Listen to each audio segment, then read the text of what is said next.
Kennedy centre বিতর্কে আদালতে বড় ধাক্কা খেলেন প্রেসিডেন্ট ডোনাল্ড ট্রাম্প। ওয়াশিংটন ডিসির বিখ্যাত সাংস্কৃতিক প্রতিষ্ঠানটি থেকে তার নাম অপসারণের সিদ্ধান্তের বিরুদ্ধে করা জরুরি আবেদন প্রত্যাখ্যান করেছেন ফেডারেল আদালতের ডিস্ট্রিক্ট বিচারক। তবে একই সময়ে হোয়াইট হাউসে ইউএফসি ইভেন্ট আয়োজন নিয়ে আইনি জয় পেয়েছে ট্রাম্প প্রশাসন। আদালতের অনুমতির পর রোববার ট্রাম্পের ৮০তম জন্মদিন এবং আমেরিকার ২৫০তম স্বাধীনতা বার্ষিকী ঘিরে পরিকল্পিত টুর্নামেন্ট আয়োজনের পথ খুলে গেছে।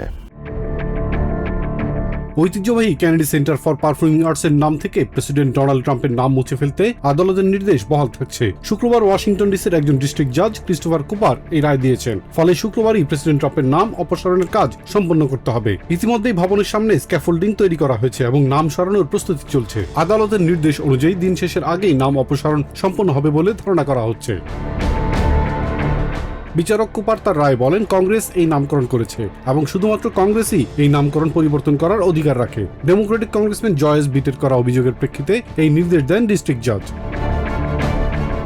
তবে অপর এক আদালতে প্রত্যাশিত রায় পেয়েছে প্রেসিডেন্ট ট্রাম্প সমর্থকরা। হোয়াইট হাউসে রবিবার অনুষ্ঠিত হতে যাওয়া ইউএফসি টুর্নামেন্ট বাতিলের আবেদন খারিজ করেছে ফেডারেল আদালত। ভার্জিনিয়ার 2 বাসিন্দার অভিযোগের প্রেক্ষিতে বিচারক অমিত মেহতা এই নির্দেশনা দেন। আদালত বলেন, অনুষ্ঠান শুরুর সময় খুব কাছাকাছি হওয়ায় এবং ইতিমধ্যেই এর প্রস্তুতিতে $60 মিলিয়ন ব্যয় হওয়ায় তা বন্ধ করা উচিত নয় বলেও জানান তিনি।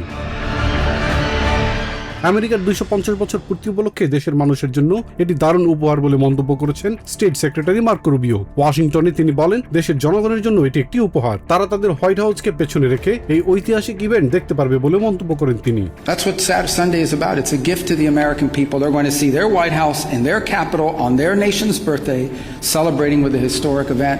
বিশ্বজুড়ে 1 বিলিয়নের বেশি মানুষ আমেরিকার 250তম প্রতিষ্ঠাবার্ষিকী দেখবে। এই আয়োজনের মাধ্যমে দেশের ভেতরে থাকা বিশ্বসেরা অ্যাথলেটদের পারফর্ম দেখার সুযোগ হবে বলে উল্লেখ করেন তিনি। America celebrate its 250th birthday with the White House in the background and some of the best athletes in the world in that octagon, and we're happy to be a part of that, and we're happy to be a part of all the things we're going to be working on together in the years to come. এদিকে সিএনএনে প্রকাশিত এক জরিপে দেখা গেছে মাত্র 16% মানুষ মনে করেন স্বাধীনতা দিবসের অনুষ্ঠানে ইউএফসি আয়োজন উপযুক্ত।